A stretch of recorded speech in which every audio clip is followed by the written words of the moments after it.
Hello, I am Professor Mason Snow, and I'm excited to be your guide in introducing you to the world of accounting data analytics.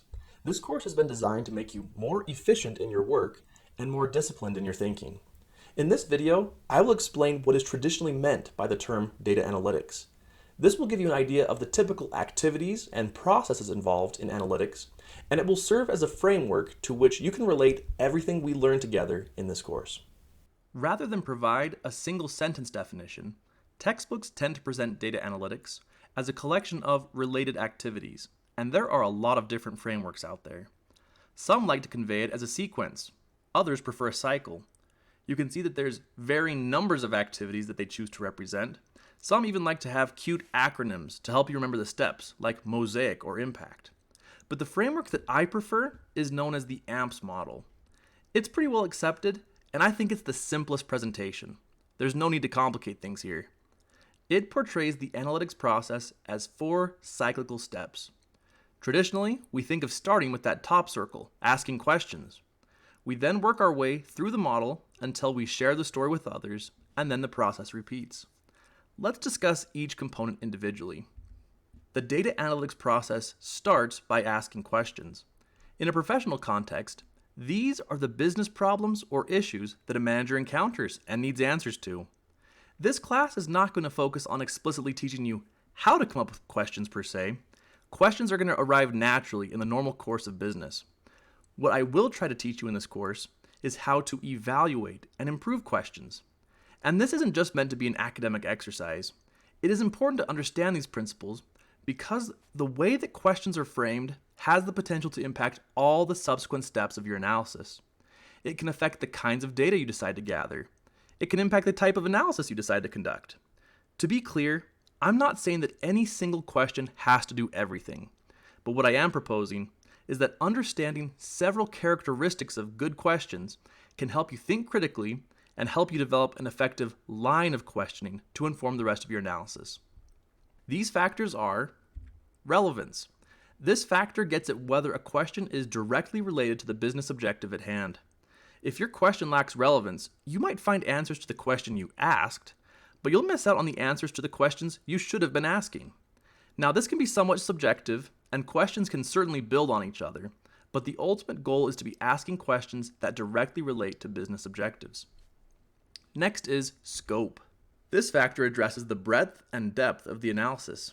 First, you want to make sure it's sufficiently broad in scope that you're covering the necessary aspects of the problem, but not overly extensive that there's no reasonable way you could tackle it.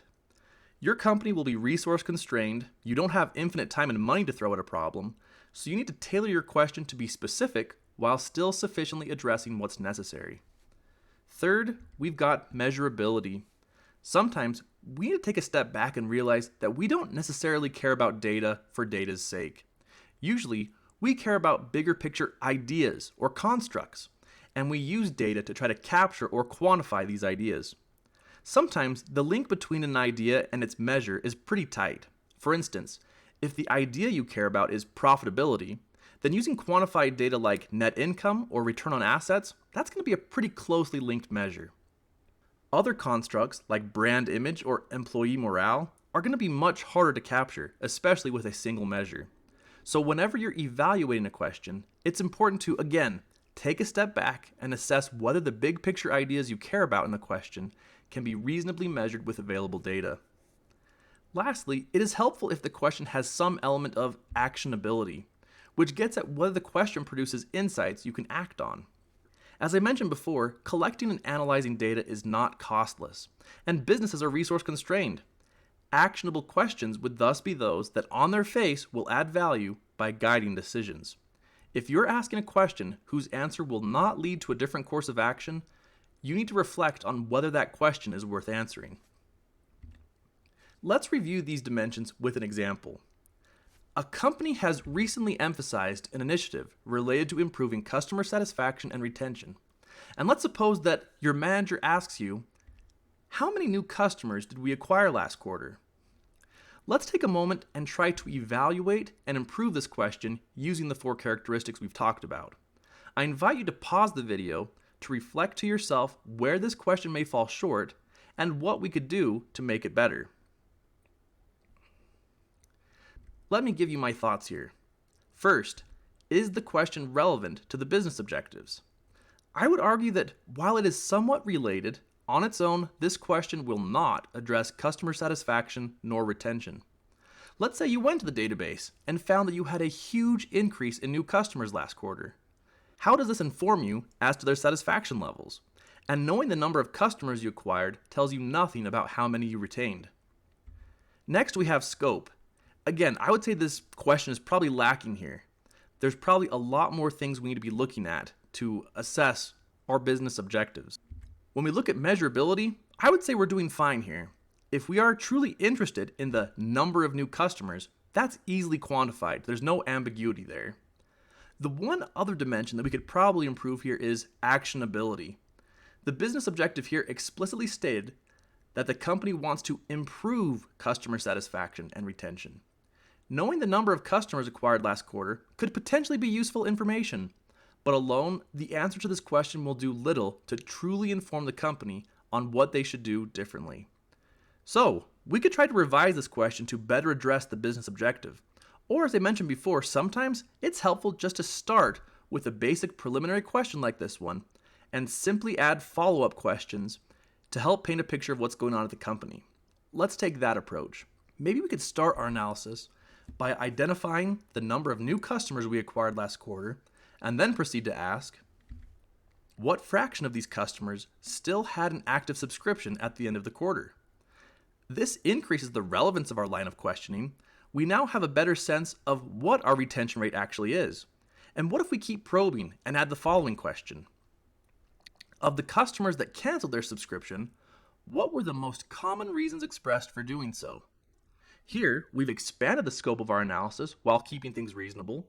We've maintained the relevance of our line of questioning, but now we're getting at customer satisfaction as well, something specifically addressed in our business objectives. Additionally, we're getting closer to actionable insights. Once we know why some of our dissatisfied customers are leaving, we are in a better position to potentially know how to make a subset of our customers happier. Overall, adding these additional questions was a major improvement, and hopefully you have a vision for how this might impact the kind of data we need to collect and analyze as a result. Next, we have master the data. You'll also often hear this step referred to as the ETL process, which stands for extract, transform, and load.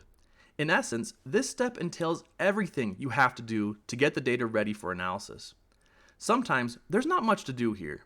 It could be as simple as just opening a spreadsheet. If the data is already in a format you can work with, that's great, you're done. But often, you're going to confront situations where you've got a lot to do. You might need to extract the data from multiple sources, clean it up, and combine it. Maybe the data isn't configured properly, and you need to restructure it. This is also a step where you will find value in taking time to just understand the data types of each of the fields you're working with, and get a sense of the distributional properties of the data. In this class, you will learn how to set up workflows to help automate this process. Because very often, just mastering the data can be the most time-consuming part of the whole analytics process. So we're always looking for ways to be more efficient and effective here. Next comes what I consider the most exciting part, actually performing the analysis. This can be simple. A pivot table in Excel could technically constitute an analysis of a sort. We'll also explore other more sophisticated analytics tools than just that. Sometimes looking at a picture is the best way to discover a new insight.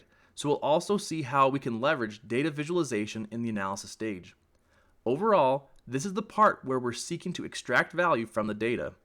Collecting, securing, and storing the data is not costless. So being effective at producing insights from data is our way of justifying those costs. In this class, I will teach you how to be careful when interpreting findings from your analyses. Sometimes we uncover a new fact and get excited, and if we're not thoughtful, we might draw unjustifiable conclusions. So part of our focus here will also be making sure we maintain a thoughtful and humble approach when making interpretations in our analyses. Lastly, we share the story. If you are the data analyst, your head has been the one in the data.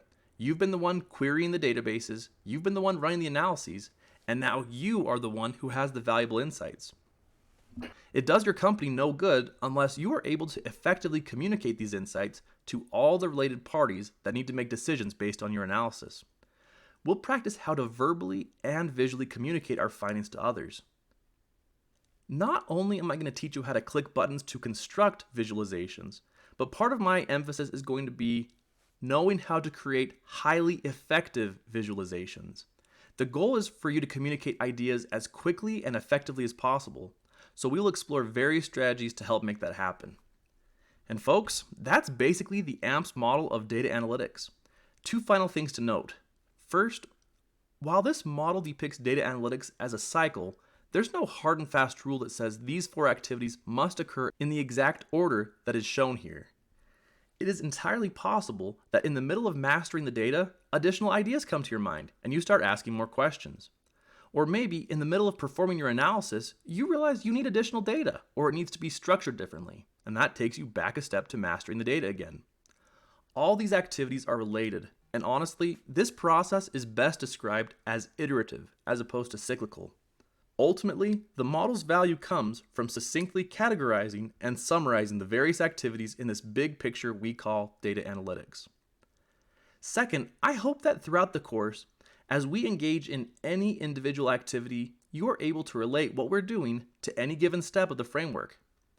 It will be apparent to you as we work with Power Query that everything we do is learning how to master data.